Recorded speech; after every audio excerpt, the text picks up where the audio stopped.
കാര്യപരിപാടികൾ ആരംഭിക്കുന്നത് ഒരു വിളയാട്ടത്തോടെയാണ്, വിധിയുടെ വിളയാട്ടത്തോടെ. വിധിയിൽ വിശ്വാസമുണ്ടെങ്കിലും ശരി, ഇല്ലെങ്കിലും ശരി, ഈ വിളയാട്ടം കണ്ടേ പറ്റൂ. അത് ആരുടെ കാര്യത്തിലും എപ്പോഴും ഉണ്ടാകാം.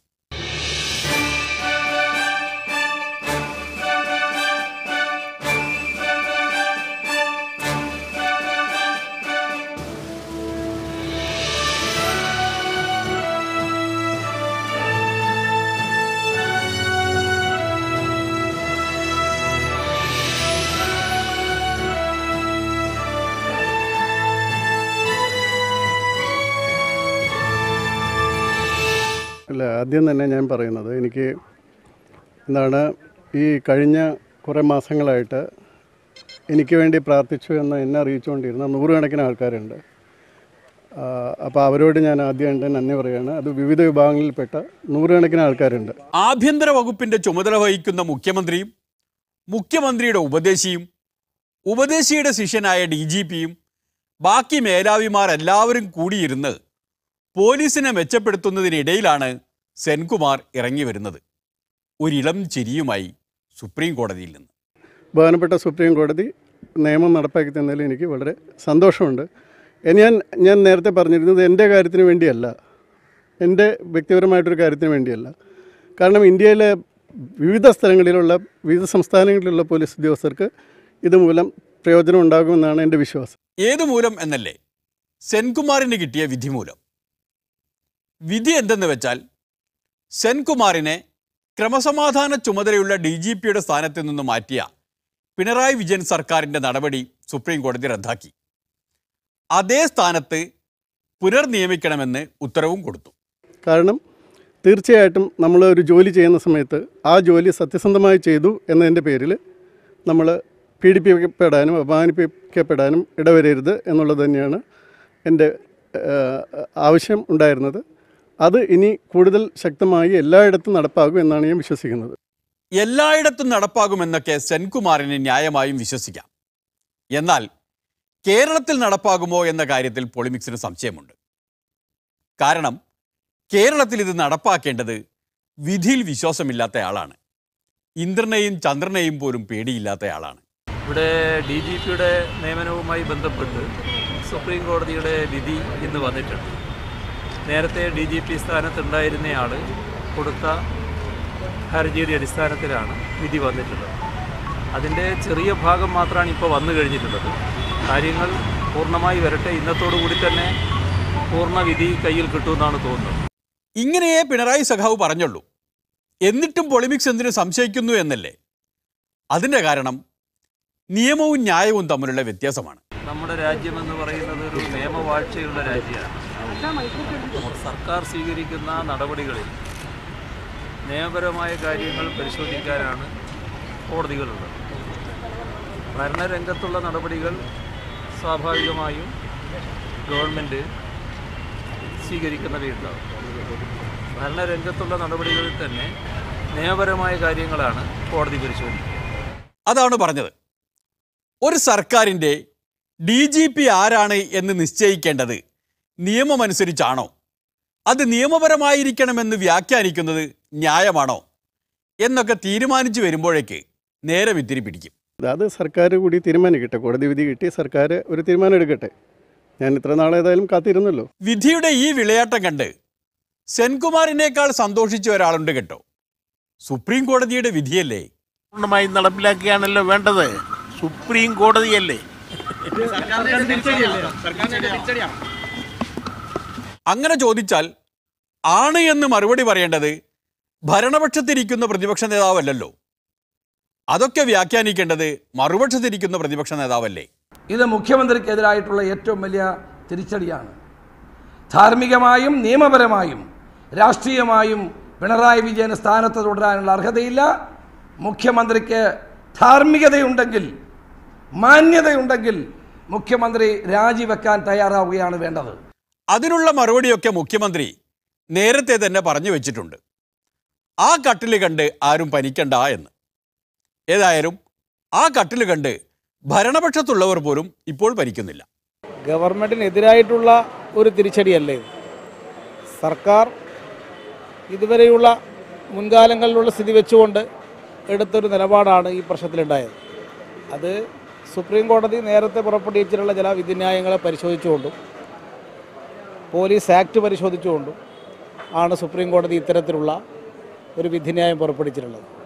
ഏതായാലും ഗവൺമെൻറ് പ്രവർത്തിക്കുന്നത് നിയമപരമായിട്ടാണ്. അതുകൊണ്ട് തന്നെ ജുഡീഷ്യറിയുടെ ഉത്തരവുകൾ നടപ്പാക്കാൻ ഉള്ളൊരു എക്സിക്യൂട്ടീവ് എന്നുള്ള നിലയിൽ സംസ്ഥാന ഗവൺമെൻറ് നിയമാനുസൃതമായിട്ട് പ്രവർത്തിക്കും. അത് സംബന്ധിച്ച് കോടതിയും ഗവൺമെൻറ്റും തമ്മിലൊരു ഏറ്റുമുട്ടൽ ഈ പ്രശ്നത്തിൽ ഉണ്ടാകാൻ പോകുന്നില്ല എന്ന് വെച്ച് ഇപ്പോൾ തന്നെ സെൻകുമാറിനെ പിടിച്ച് DGP ആക്കി കളയുമെന്നൊന്നും വ്യാഖ്യാനിക്കേണ്ട. ഞങ്ങളിതൊരു ഗവൺമെൻറ് ഒരു ദുരഭിമാനം പ്രശ്നമായിട്ട് ഇത് കാണുന്നില്ല. ഇത് എല്ലാം തന്നെ സൗദ്ദേശപരമാണ് ഗവൺമെൻറ്റുള്ളത്. ഒരു ഗവൺമെൻറ്റിന് ഉള്ള മുൻകാലങ്ങളിലെല്ലാം ഉള്ള ഒരു അധികാരമാണ്. അപ്പോൾ ഇപ്പോൾ ഒരു പുതിയ വിധി വന്നിരിക്കുകയാണ്. അതിൻ്റെ അടിസ്ഥാനത്തിൽ ഭാവിയിൽ അത്തരം കാര്യങ്ങൾ ആലോചിച്ചുകൊണ്ട് പ്രവർത്തിക്കും. കേട്ടല്ലോ, ഭാവിയിൽ അത്തരം കാര്യങ്ങളൊക്കെ ആലോചിച്ച് പ്രവർത്തിക്കും. ഇപ്പോൾ സെൻകുമാറിന് കിട്ടിയ വിധിയിൽ സന്തോഷിക്കാം. ഒരു ഉദ്യോഗസ്ഥൻ എന്ന് പറയുന്നത് ഗവൺമെൻറ്റിൻ്റെ നിയമപരമായിട്ടുള്ള കാര്യങ്ങൾ ചെയ്യേണ്ട ആളാണ്. അതായത് ഏതൊരു ഗവൺമെൻറ് ആയാലും ആ ഗവൺമെൻറ്റിൻ്റെ നിയമപരമായിട്ടുള്ള താല്പര്യങ്ങൾ സംരക്ഷിക്കേണ്ടത് ആ ഉദ്യോഗസ്ഥൻ്റെ ബാധ്യത തന്നെയാണ്. അതിന് എന്നെ ഗവൺമെൻറ് എന്നില്ല. ഇതൊക്കെ ഇത്രയും കൃത്യമായി പഠിച്ചു വെച്ചിട്ടുള്ള സെൻകുമാറിനെ വേണ്ടത്ര ആലോചനയില്ലാതെ മാറ്റിയത് വലിയ വീഴ്ചയായി പോയി എന്ന കാര്യം ഇപ്പോഴെങ്കിലും സർക്കാരിന് മനസ്സിലായി കാണും.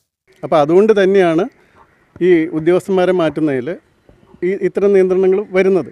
കാരണം നമുക്ക് ഇഷ്ടപ്പെട്ട ഉദ്യോഗസ്ഥൻ എന്ന് പറയുന്നതിൽ എന്താ അർത്ഥമുള്ളത്? മനസ്സിലായോ? അപ്പോൾ അതുകൊണ്ട് അങ്ങനെ ഇഷ്ടപ്പെട്ട ഉദ്യോഗസ്ഥൻ ഉണ്ടാകാൻ പാടില്ല. നമ്മുടെ എല്ലാ സത്യപ്രതിജ്ഞകളിലും പറയുന്നുണ്ടല്ലോ. ഈ സത്യപ്രതിജ്ഞ വല്ലാത്തൊരു ഏടാകൂടമാണ്. അതൊക്കെ പിന്നെ പരിശോധിക്കാം. ഇപ്പോൾ സർക്കാരിന് ഇഷ്ടപ്പെട്ട ഉദ്യോഗസ്ഥൻ വരുന്നുണ്ട്.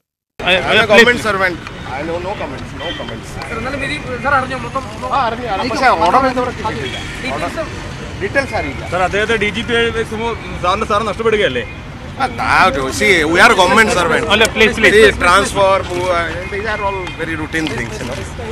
ഇതാണ് വിധിയുടെ വിളയാട്ടം. 11 മാസങ്ങൾക്ക് മുൻപ് ഇതേപോലൊരു ദിവസം ഏതാണ്ട് ഇതേ സമയത്ത് ഇപ്പോൾ ബെഹ്റാജി വെച്ചിരിക്കുന്ന ആ തൊപ്പി മണിഞ്ഞ് സെൻകുമാർ നിൽക്കുമ്പോഴാണ് പിണറായി സർക്കാരിൻ്റെ ഉത്തരവ് പൊട്ടി വീണത്. എനിക്ക് ഒരു ഓർഡർ ഇതുവരെ കിട്ടിയിട്ടില്ല. അപ്പോൾ ഈ ചുമതലകൾ വേറെ ഒന്നും എനിക്ക് അറിയില്ല. നമ്മളിപ്പോൾ TV കാണുന്ന വാർത്തകൾ മാത്രമേ എനിക്കിപ്പോൾ അറിയുള്ളൂ. കേട്ടോ? അപ്പോൾ അതേപ്പറ്റി എനിക്ക് പിന്നെ എങ്ങനെ പറയാൻ പറ്റുക? ഞാൻ ഇത്രയേരം വെയിറ്റ് ചെയ്ത് ഒരു ഓർഡർ വരുന്നു വിചാരിച്ചാണ്. ഓർഡറൊന്നും എത്തിയിട്ടില്ല.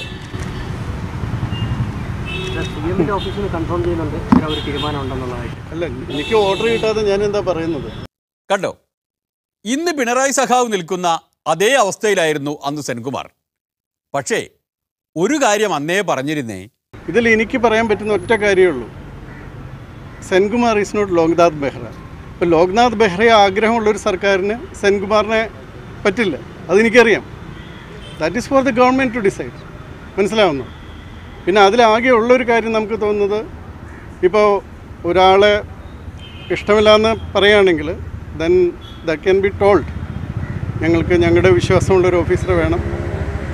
അത് നിങ്ങളുടെ വേവ് ലെങ്ത്തായിട്ട് പോകുന്ന വേവ് ലെങ്ത്ത് അല്ല ഞങ്ങളുടെ എന്ന് പറയുകയാണെങ്കിൽ എൻ്റെ അപ്പെക്സ് സ്കെയിൽ എടുത്തു വെച്ചിട്ട് നമ്മളത് സുഖമായിട്ട് നമുക്ക് മാറിപ്പോകാം. കാരണം ഇപ്പം നിയമപരമായിട്ട് ഇതിലുള്ള തെറ്റുകളൊക്കെ എനിക്കറിയാം. ആ തെറ്റുകൾ അറിയാതെ പോയി എന്നത് മാത്രമാണ് പിണറായി വിജയന് പറ്റിയ ഏക തെറ്റ്.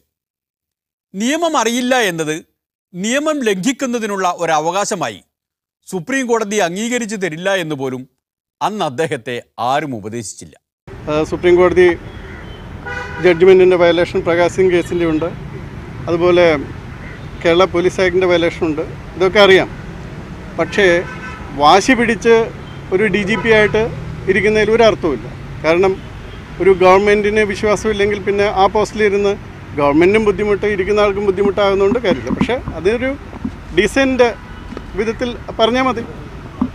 നമ്മളോട് പറഞ്ഞാൽ മതി, ഓക്കെ അവർ wavelength will not be, അതല്ലെങ്കിൽ a suitable person is there for us. In any case, I cannot become Behra. That is my problem.